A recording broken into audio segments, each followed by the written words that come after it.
This is a talk on philosophical and sociological aspects of climate change. Let me begin by telling you a little bit about the basics. Of course, everyone is aware that the environment of our planet is heating up slowly. This is because we are releasing greenhouse gases into the atmosphere. The most important of these is carbon dioxide. It acts as a kind of one-way filter. It lets the sunlight in, but it blocks it from leaving. A little bit like the windows in your car, which let in the heat from the outside and store it inside the car instead of releasing it. The source of this excess carbon dioxide is fossil fuels, oil and coal, and they play an essential role in the industrial economy and have played such a role for 200 years. The first person to worry about the consequences was Svante Arrhenius, a Swedish physical chemist who in 1896 predicted pretty much the situation we're in now. Climate science today has elaborated his hypothesis on the basis of huge amounts of data and models, computer models of the future of climate. There was in the beginning quite a controversy about whether this was a real problem, but that's long since gone. Today, to the extent that there's any controversy, it is simply a propaganda ploy maintained by corporations that have an interest in the continued use of fossil fuels. So here's a couple of charts. You can see here how since the late 19th century temperature has risen. So far it's 1 degree centigrade, but it could get worse. And here's a even stranger chart. This one shows the last 800,000 years. And you can see that the level of carbon dioxide in the atmosphere has risen to 400 parts per million just since the 1950s. Before that, it varied, but stayed well below the 300 parts per million marker on the graph. Okay, well, the environmentalism is the subject of a social movement that in some ways resembles the scientist movement. It starts with Silent Spring, the famous book about pesticides contaminating the environment, which sold, I guess, I'm told, about 500,000 copies. It's a huge success for a scientific book. This book launched a public movement that had some resemblance to the scientist movement because scientists were essential to its development. They had to inform the public. And there was a similarity there which they immediately understood. Just as in the case of nuclear weapons, once you start something, it's hard to stop it. There's a kind of sorcerer's apprentice problem. Science and technology can cause irreversible changes in the environment, whether it's the political or the natural environment, and it's hard to get a handle on the situation. You're dealing here with a self-expanding process of some sort. In the case of nuclear weapons and the early scientist movement, it had to do with proliferation. Here it has to do, in the case of climate change, with the consequences of industrial production. So once again, there's a need for technological restraint. Scientists call for that, and they awaken a certain public, but they remain pretty much marginal, and that public remains too small to actually solve the problem, at least so far. However, a mass movement did develop around environmentalism. You could mark the beginning with Earth Day, April 22nd, 1970. This was a day of nationwide demonstrations in imitation of the anti-war movement.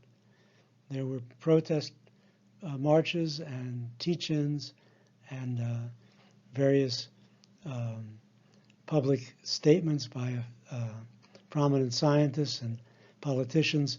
And the result was actually remarkable. Within a few years, legislation was passed that we still live with and the effects of which we enjoy. This has to do with the cleanliness of air and water in our environment. So you could say that environmentalism went mainstream in a way that the nuclear movement never succeeded in doing. And perhaps this has something to do with the view of Earth from space, the famous, what we would today call a meme, Spaceship Earth. The planet seen from above is one, and it's our only one.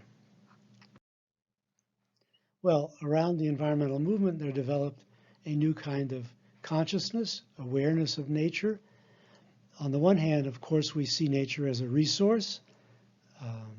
We can't survive without exploiting it. On the other hand, we see it now more and more as a kind of home, a mother.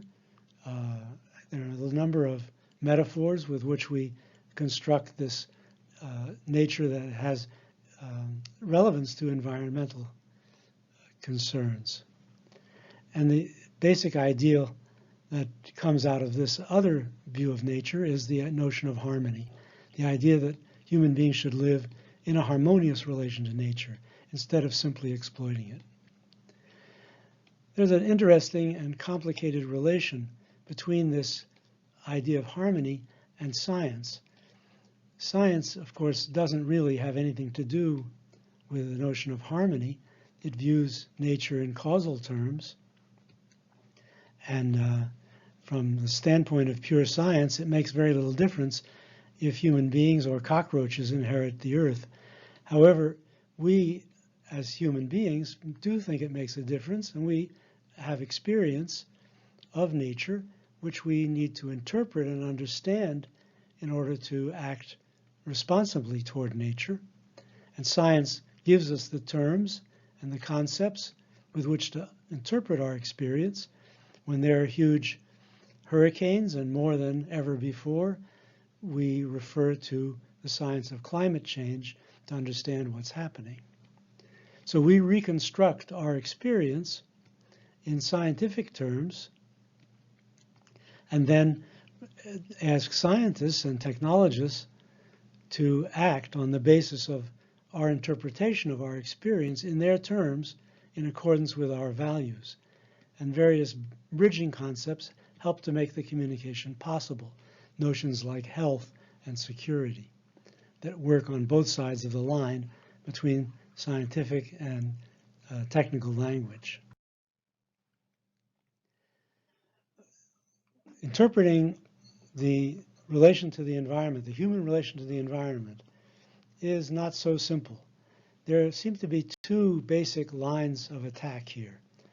And this showed up first in the early 1970s in the big debates between Barry Commoner and Paul Ehrlich over how to respond to environmental problems. Ehrlich proposed the formula, pollution equals population times affluence times technology. By technology in the equation is meant the propensity of technology to pollute. So what are you going to act on? All three factors can be varied in order to reduce the outcome, the pollution. If you act on population or affluence, you're asking individuals to accept a different lifestyle, to have fewer children, consume fewer goods. If you want to act on technology, then you have to refer to the corporations and governments that control it and demand that they act in conformity with environmental principles. So you have two very different kinds of politics involved. On the one hand, a politics that emphasizes private behavior, and on the other hand, a politics that emphasizes public action. And this continues to be a persistent question, a persistent division among environmentally conscious people. Commoner was convinced that you had to act on technology because the big effects come from technology and not from an accumulation of private behaviors.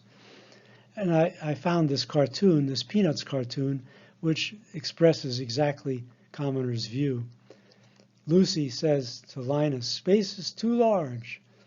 We don't really need all that room. Most of those planets and stars are way too big. The whole solar system needs readjusting." And then Linus says, "What can we as individuals do?" And of course the answer is, as individuals, nothing or nothing significant. The action has to take place at a higher level. Well, you can see reflected in two of the readings, the Latour and Malm readings, a kind of contemporary version of this split between the personal and the political. Latour really is asking us to change our attitude toward nature, to cease believing that we can conquer nature since we are part of nature. Malm doesn't worry too much about our attitude. He's got a villain in mind, capitalism. So what's wrong with capitalism? Well, one way of talking about the problem is in terms of time horizons. There's an installed technical base and skills that support the industrial economy. And it changes with time according to the depreciation cycle of industry. Occasionally, that cycle is interrupted by, for example, new inventions that make obsolete a lot of equipment that still works well, or skills that could still be used, but now are no longer valuable. But for the most part, the changes in technology occur according to the rhythm of the depreciation cycle. Well, if that rhythm doesn't happen to coincide with the requirements of saving the environment from climate change, we're in big trouble because industry is simply not going to do it for us on its own. We need an accelerated replacement of the technologies that produce energy and use energy, and that's not happening yet on a large enough scale to save the climate. There's a second problem with capitalism, and that has to do with interest, compound interest. We, of course, are familiar with compound interest on our savings, but in business you also think about what things will be worth in the future. In other words, what it's worth to invest now for a return in the future. And this is a kind of reverse compound interest. A dollar today is worth more than a dollar in 10 years. Why? Because if you invest the dollar today, it'll grow, and it'll be worth $1.10, say, in 10 years. Whereas the dollar delivered in 10 years' time is still only a dollar. If you think of the future in these terms, it looks pretty uninteresting. It's very quickly you lose interest in the future. Businesses don't tend to think in terms of 10 years ahead, 20 years ahead. They even have trouble thinking a quarter ahead because of the discounting of the future by economic logic. But human time is not the same as the time of capitalist investment. We think about the future in terms of our children and our grandchildren. And they are supposed to think about us in terms of what we have done for them in helping them to exist. And so there's practices called ancestor worship in some Asian countries that give you a different sense of time, a time of the continuity of the family rather than a time of investment. For us to move from the capitalist time to the human time would be a kind of revolution. Here's an image of the world after climate change has destroyed civilization. And you can see the irony of sticking with the wrong time horizon. They're sitting around the campfire, and Daddy is saying, yes, the planet got destroyed, but for a beautiful moment in time, we created a lot of value for shareholders. Well, we need a revolutionary time to deal with the climate crisis.